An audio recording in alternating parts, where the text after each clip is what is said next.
La vie a mis l'art sur ma route sans que rien ne m'y ait préparé. Je n'ai jamais fait d'études artistiques, n'ai jamais rêvé d'être artiste. Mon travail de créatrice s'est insinué dans ma vie. Et cet art si particulier que je pratique aujourd'hui s'est imposé à moi, empruntant pour se faire connaître des sentiers inattendus. Petite fille, je savais déjà quel serait mon rôle dans l'avenir. J'aiderais les autres, les soignerais, leur apporterais réconfort et bien-être.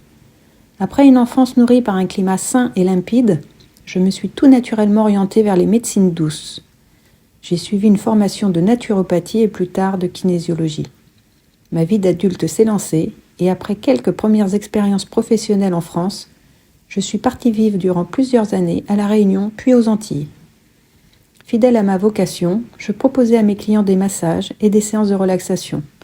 J'étais au cœur de mes désirs, mon fils est né, la vie m'était douce et heureuse.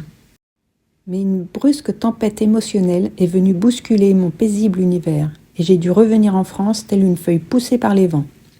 Bouleversée, sans logement, sans travail et sans ressources, j'ai trouvé refuge dans ma famille, agitée par une inquiétude de tous les instants. Incapable de reprendre mes activités professionnelles, je survivais au gré de sentiments contradictoires, espoir ou découragement, révolte ou soumission. Au cours de cette période, j'accompagnais ma mère au salon du bien-être, de Fayence, et elle me proposa d'écouter une conférence sur les anges, donnée par une spécialiste renommée, également médium et thérapeute. Je n'étais pas réellement enthousiaste, mais j'acceptais, poussée par la curiosité.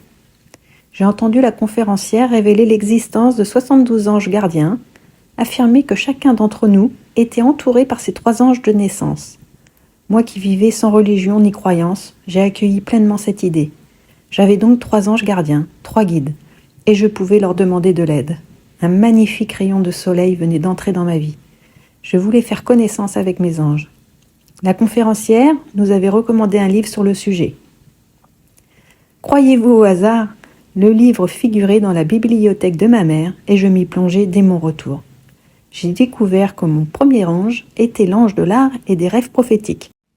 Chaque jour qui a suivi, j'ai prié. Une prière confiante et simple. Aidez-moi à trouver mon chemin. Environ 2 semaines se sont ainsi écoulées. Je répétais cette phrase obstinément, avec tout mon cœur. Et puis, au beau milieu d'une journée ordinaire, j'eus un flash. Une image puissante s'imposa à moi. Je me voyais réaliser un tableau avec de la poudre et y écrire un message. Aucun doute n'était possible, cette image était la réponse attendue. J'avais une forte envie de commencer aussitôt. Mais comment ? Je n'avais aucune connaissance artistique et pas la moindre idée de ce que pouvait être un tableau en poudre. Évidemment, je me tournais vers Internet, mais aucun site ne parlait de tableau en poudre. Enfin, je croisai le site d'un artiste breton qui créait des tableaux de sable. Je lui écrivis pour lui demander des conseils et reçus en retour des explications sur les techniques qu'il utilisait.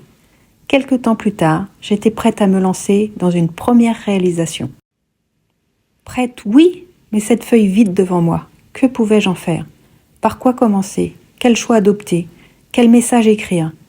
Démunie, je me suis de nouveau tournée vers mon ange, lui demandant de m'inspirer et de me guider. De nouveau, le miracle s'est produit. Un à un, des tableaux sont nés de mes mains. Mon rituel était toujours le même.